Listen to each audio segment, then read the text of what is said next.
follow the model we've been following. I'll grab a few questions and then give everyone a chance. Eric first, and then Antel, and then back here. Start with those three. Thank you. Thanks especially to Diana for framing theoretically what the concept is, wannabe fascism, and then giving us an empirical iteration of stages and I guess variations along the scale, which leads to my question, and I guess I'll direct it at Federico, but it's for I think everyone in the room as we get near the end here. What is the theoretical benefit of the construct of wannabe fascism? If we took socialism and used the wonderful, nuanced way that Diana laid it out, you could take Bernie Sanders and say, well, he's a wannabe socialist because he's not Kurt Schumacher or he's not Walter Ulbricht, because if you go along the scales of socialism all the way to communism, that's where you get actual communism or perfected socialism. So as we get to the end of the conference, it's a great book title, and I get what you're getting at. But why are we so worried about fascism as an ideal type and then iterations up to it, proto, call it, I don't know what you want to call, I don't know what we'd call Bernie Sanders relative to Ulbricht. And so why are we proliferating constructs when we're talking about the far right rather than using fascism as ideal type, when we're okay explaining what we mean by liberalism, socialism, and conservatism? It's a question for you because you use wannabe fit, but really for the whole room. Thank you. Yeah, thanks to the panel, very thought-provoking interventions. My comment is more related to the points made by Antonio. And yeah, I agree with the fact that calling the current far-right fascist is problematic, but I think in my view is because it is an anachronistic use, basically. And I found also very interesting this idea of that we need to look at what is different today. And in my recent work, I have been doing that in a way, but that has led me to find new things in the past that resemble what we see today, but that historians had not paid so much attention before. And for example, you mentioned the relevance of elections today. So the rise of the far right is an electoral revolt, you said. But actually, in the 1930s, the Nazi Party, during many years, their strategy is elections. And the electoral strategy of the Nazis is also imitated by many fascist parties. It's an example. I could also make similar comments to some of the other points. But yeah, those are my thoughts. Thank you. Yes, I would like to make some minor comments, not real questions, but there was a little contradiction in the panel. Because from one side we are talking about fascism, on the other side we are talking about something really new. And in terms of Hegelian philosophy, we don't have maybe a new vocabulary to describe what is happening. Because in 1922 we knew we were the locus of the power. In Rome was Mussolini. And in 2001, when I was a young far-left protester, I was in Genova fighting against the seven. It was clear we were the big seven of the world and fighting against the World Trade Organizations. Now I don't know where is the locus of the power, but this wave of far right, I don't know if I could call that far right, I have the feeling that this is a family. Meloni, Trump, the Republican conservatives, they have a feeling of unity, but I don't know where is the locus of their power. I know that they don't have the power thought as it was in 1922 or even in 2001. And the last question is, I was frightened because when it came up, Milei, everybody thought that he was mad, a crazy man. He talked with person that was dying. But recently, I read about this big success of Milei, but not the big success amongst the far right thinker, but in newspaper like La Voce.info, that is an Italian site that gather economists from the center left, the center, or even the center liberal right. So I think, but from where is coming up this new wave? This is completely different because our vocabulary is the dollarization, the globalizations, the war against China. So I wonder, because I don't understand that. I don't understand which is the right vocabulary. But I think that if we think about fascism, we don't keep the right result, because fascism was everything within the state and nothing outside of the state. Yeah, she might have a good answer. Let's Yes, see. let's ask her. Yeah. Yes, but nowadays the state doesn't exist. Exists Elon Musk, exists this big Renaissance billionaire that. Yeah. I enjoyed the pictures that she showed us. So there is a question to all three of you now. So I'll give you all a chance to respond. Following that, we'll have Manu, Marianne, and then Jen, and then another round of answers, and then we've got Ofa, Molly, Amy, and Darcy, and then I think we'll have lunch. So you want to go first? Sure. Yeah, I mean, I'm in a kind of situation of privilege vis-a-vis other colleagues that presented, because I can always give a short answer, and this is my answer, basically. So I can say, I already said that, or already answered in the book, and if you are not pissed off by my answer, then maybe you read it and you will see that maybe I answered it or not, or I try. So I don't do theory. So that's my answer. Read the book, you will see what I'm doing. If you don't, it doesn't matter. My intention, I mean, but I can already advance, I mean, that my intention is really, I mean, I'm not interested in, in these definitional discussions, but rather I'm an historian trying to understand what are the connections and disconnections between different histories. And, what's going on in the present, in a way, trigger questions about the past. So one might read the book, I mean, and maybe people that are outside of the history field read the book, and I will be very happy if that is the case, to understand the present. But in my case, when I was writing it, it's like, this is a book about fascism. And so what is going on? And my favorite chapter is the last, where I wrote a history, I mean, it's a history of fascist theories and practices of dictatorship, which as far as I know, nobody wrote. So basically, that's my favorite chapter, because Trumpism and his coup d'etat triggered in me an attempt to go back to the fascist past and understand what is understanding that fascists themselves have of dictatorship, how it goes back to Rome, how it connects to the Russian Revolution, and so on. So that chapter is, to a big extent, about that. So it's a history book. So the definition part, I mean, is not really what I do. Going back to, I mean, and this is Angel, I mean, when you were saying that, that's what going back to fascism. It's not in response to you right there. There is a difference between a theory and a definition. Sure. I agree that talking about definitions per se, like the anti-Semitism definition, that's annoying, but theories do matter because you can test them. Can I answer? Yeah, Okay, let me.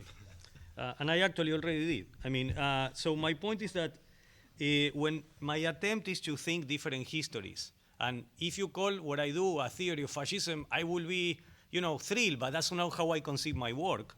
A theory of fascism. And the point is that, what Angel was saying is going back to ask different questions to the past. This is what we do.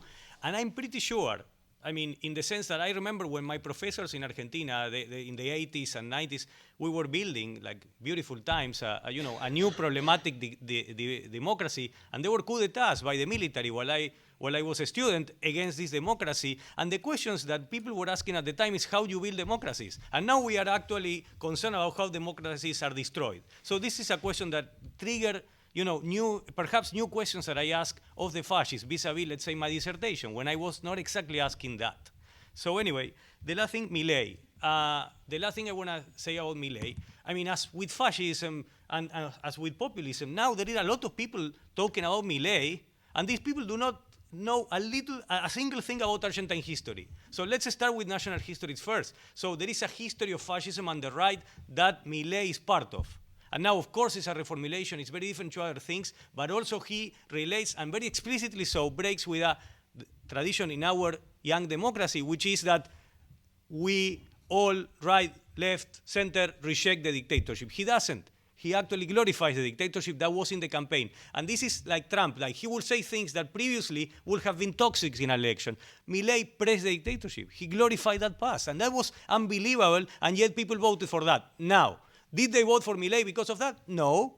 They voted for Milei to a big extent because of issues of inequality in our democracy. That they didn't deliver. He promised to deliver. We'll see. I don't think he will, because he's actually, austerity measures never provide more equality, as far as I know in history, but he did that kind of promise. And it's not the dictatorship, but that actually when you talk with people, and I talk a lot of people, I even know a lot of people that voted for Milei, and that's what they say. Thank you. Diana.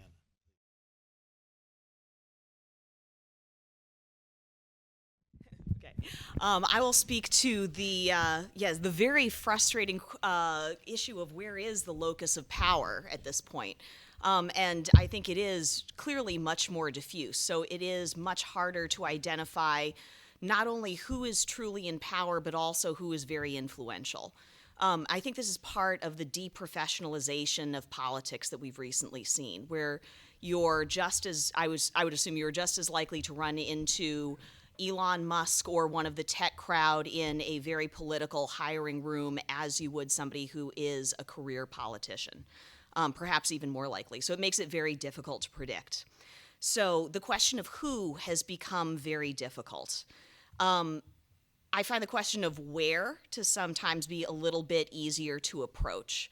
Who do we see the most, not only in traditional media, but also in some other categories like Instagram?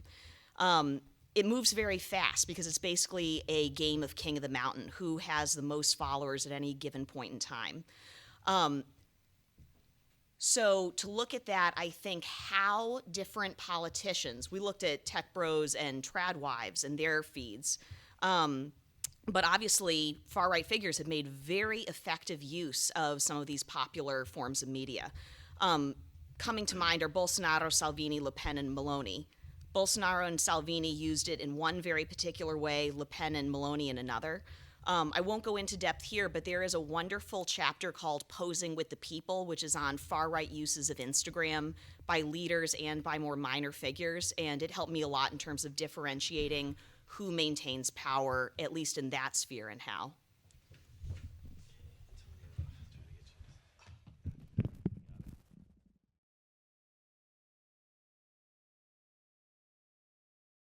Sort of advertising a new series that will be published by Cambridge University Press, and the first book is going to be published in a month.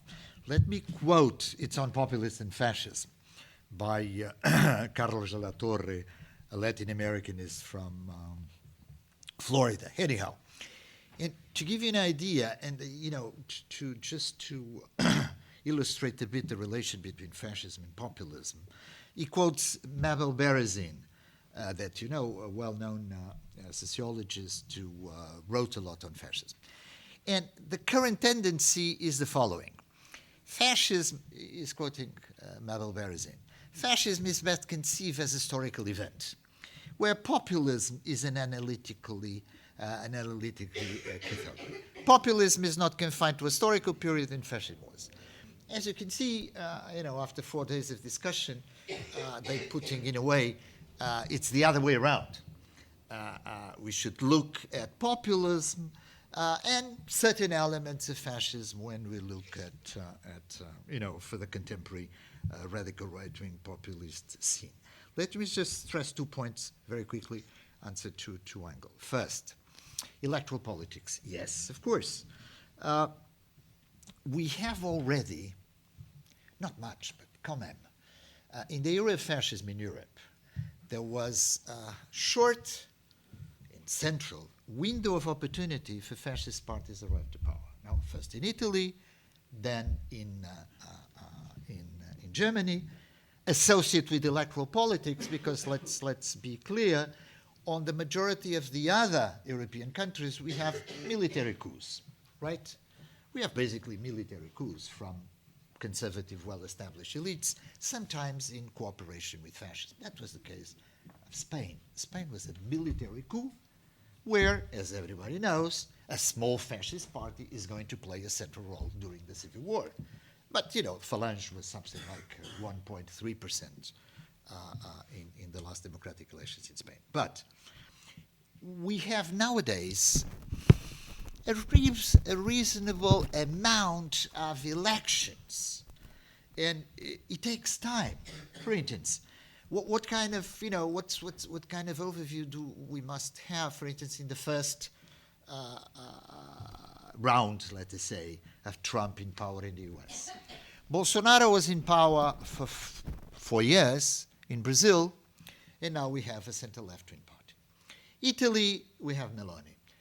When we look at new forms of political power by radical right-wing populists, or whatever we can call them, fascists, wannabe fascists, etc., we have very few experience so far. The only one we have in Europe is Orban. And through Orban, we can look at the kind of authoritarian regime and dictatorship, you know, populists, or at least in minor countries, because it's not a world power, as you can imagine, Hungary. And it's what we could call electoral authoritarianism, with a dominant party, with the manipulation of elections, with conservative values. In a way, and I'm not going to develop this, in a way, how can we characterize Putin's Russia?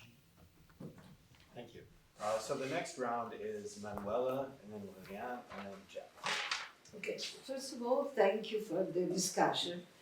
The second thing that I want to say, don't have this attitude of looking at us and saying we are wasting your time because we know about fascism, something that you did, the rest doesn't. Because it's not true. We are having a serious discussion on the matter.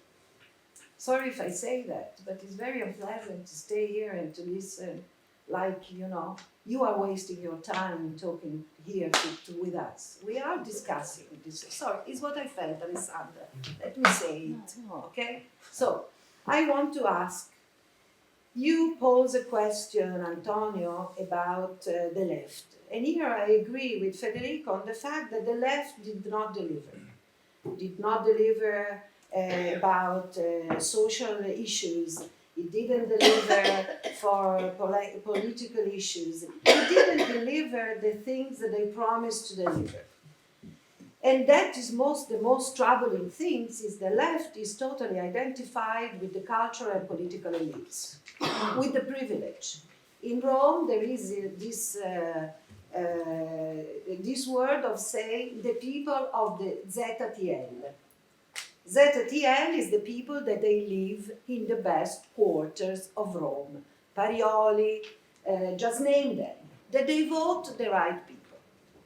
So, if we want to open up why the right has renewed, because Casa Pound is true that is not Giorgia Meloni, but I want to stress the fact that when Giorgia Meloni went to the election, he said three things that are rather important because there are three things that if you look at the chart of Verona, although in 1943, in which there the Repubblica Sociale addressed what they received or what they thought has to be a real fascism, that was a social right, she says, I'm a woman, I'm a mother, and I'm a Christian. The things that is the rest is no, did not even appear as a word. That was very stated as a matter of fact. Casa Pound, that it was created, replaced, on this I totally agree with you, he replaced the working class strata, and they became all, supporter of the right, of the Fratelli d'Italia, and on the extreme right. Now, that is true that we have a spectrum of definition. Now, if the dictatorship is the divide, I agree with you. And then we can start and say that in order to identify this phenomenon that is so elusive right now, because we saw many applications, and yet there has to be a way in which people from the left, and I believe that all of us do identify to a kind of political spectrum in the difference with the same place. Well, where is the failure of the fact that compared to communism, Putin is qualified as a fascist, no? Because he does not address anything that is related to the Marxist origin. But it cannot be a kind of, how do you say, any behavior that is not the right behavior become a fascist behavior. Okay. There are some responsibilities on this. Sorry. No, because- okay, thanks. Okay, thank you, I finished. Okay, thank you. It was a very interesting session. I wanted to say that I agree with Antonio. I really think we have to invent something to characterize the times we are living now. And I don't know if it's maybe a new concept. And to analyze and to fight too against the comment on dit, les menaces, the challenge of democracy. Sorry. But I think I don't agree with you, Antonio, about the question of the center of gravity. First, at the historical level, I think Germany in the fascist period was, after 35, 36, it's a new center of gravity, even for Italy. Italian fascists go to Germany to see, to discuss. But now I think we don't have model like Italy. Fascist Italy was a model, or Germany after was a kind of model. But we have these centers of gravity. Trump, Musk, Bannon for the United States are very active in all the world. And Putin in Russia, we know that Putin helped the radical right in all the world. And I think three things maybe we should discuss more if we had time.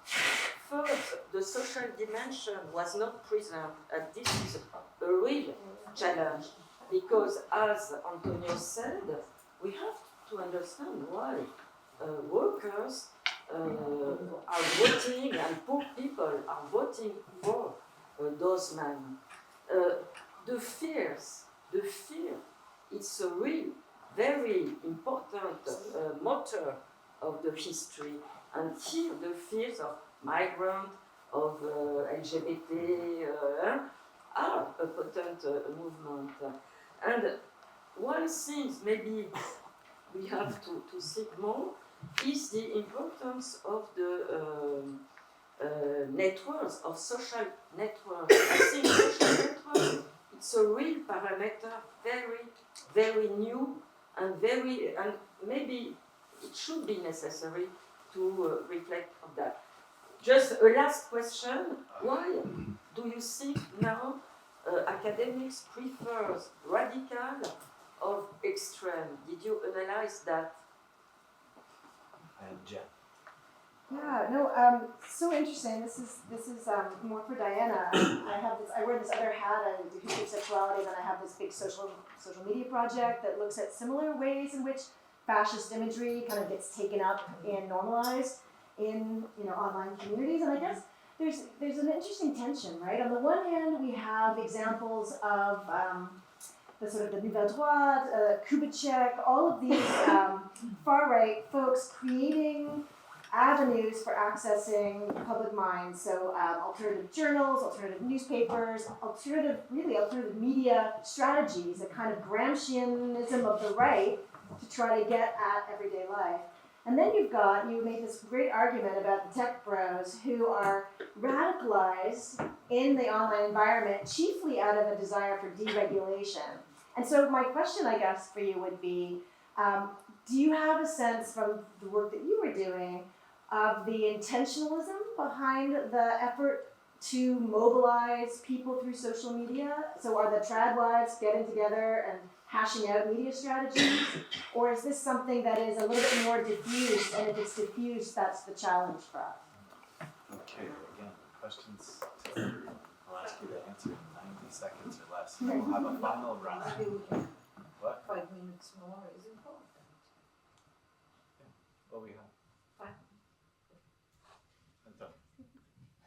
Should I start? Well, let me just pick up one or two things. First, I'm not going to develop the topic of the diffusion of, in terms of National Socialism versus Italian fascism. I was basically mention one point in 3 seconds. Of course, Nazi Germany is central, but the majority of the dictatorship of the fascist era, it's a strict quantitative. They mainly use institutions from Italian fascism and not from National Socialism, because the polyocratic nature of a functioning of it's not the certain dimensions like racism, anti-Semitism, ethnic cleansing, blah, blah, blah, blah, blah, blah. But in terms of political institutions, the polyocratic nature of National Socialism is not exportable. No. What they export, okay, it's la Camera dei Fasci de Corporazione, blah, blah, blah, blah, blah, blah, blah. Okay. But we could discuss this. That's not okay. Anyhow, just to give you an example, is quantitative labor legislation, and that's a study we have.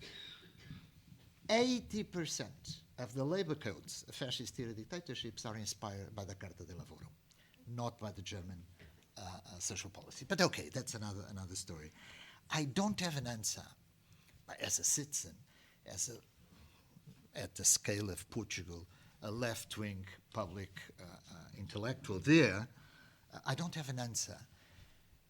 But sociologists do have, I think, of why the cleavage, the new political cleavage in Western Europe and many other countries is the radical right, with basically winning in electoral terms important segments of the popular classes, and are changing everything, in why the center-left is just an empirical thing. It's not disappearing, but... Huh? Huh? What are? Huh? So, thank you for the question. So I would say that it's not intentional so much as having the far right in power at the top creates a powerful set of incentives. Few people are motivated by pure politics. We really see more of Federico's wannabes. So these are people who are motivated for short-term gain, and that's where I would put the trad wives. You can see their politics switch over time too. Now what's scary is that their power is real. They're the ones who are creating, and here I'm thinking of so many things that people in the audience have said. Alyssa's comment about people don't expect a coherent paradigm, they expect to feel something. This is also the tone of some of these discussions. We might read this alongside some of Dagmar's work in terms of these can be some very mean online communities. And being mean can be a transgressive pleasure that you see in a lot of these groups. And finally, Molly has talked about the invitations and seduction of why people began historically to think in the terms proposed by fascism. I would say that these groups present some of those seductions. Yes. Just to mention a couple of things. This issue of the electronic the electronic landscape and the social networks is so central, and even in a curious way, it goes back to as you know, one of the greatest historians of fascism, who was writing about fascism at the time. I mean, if I'm not incorrect, when he was 60, which is Salvemini. He was like, I even found in the archives that Mussolini was obsessed with whatever this historian was saying and so on. And of course not to that extent, but there is a weird thing in the word. Many times we say stuff as historians, and they have a kind of pleasure in, and by they I mean like this new leadership, in attacking historians as a way to demonstrate that it's no longer about history but about a narrative that obviously is mythical. And here in Italy, my good friend Simon Levi-Sulam was attacked by Giorgia Meloni, and in my case, I have been, the Bolsonaro sons engaged in homophobic slurs against me and my family, and so on. And in Chile, the same, like the Chilean Trump also attacked me. But the point is, like, why they are obsessed with history? And this is a concern. And I think, one thing that I would like to say is that whenever we are asked about this, we should not refrain from, there are many links now that were not there before between the academy and the public. And it is our responsibility to engage this as unpleasurable as it might be, because it's, of course, not great to be insulted by these people. And then one more thing that I would like to say, and I'm looking forward here, is Ben, you are writing a book on global fascism, and this is something that that I think it should be part of the agenda here, because something what I try to do in this book as well as in previous books is to show my colleagues doing European and American histories that we can learn from each other. And sadly, in Latin America, we had these histories, and actually before. So this is my point about populism, that the centrality of Latin America is that we are not as different as other people think, and sadly, in many ways, we correlate to other things that are going on. And the same, and this is not my work, but the work of many dear colleagues, India, which barely had been mentioned here, like is a big case for these connections between fascism and populism. Because when I went to India before COVID, and I was at that time making more of the distinction between fascism and populism, I remember I was half asleep, half awake, and my colleagues were very, how can I say, unhappy with my hypothesis, because 3 days before they had a pogrom. I arrived to New Delhi, there was a pogrom, and they said, when you talk about a populism that engages in pogroms, I mean, why you call that populism and you don't call it fascism? And to me, that was a huge challenge, coming from the reality of the present, to rethink these histories, and in a way that how connected they are.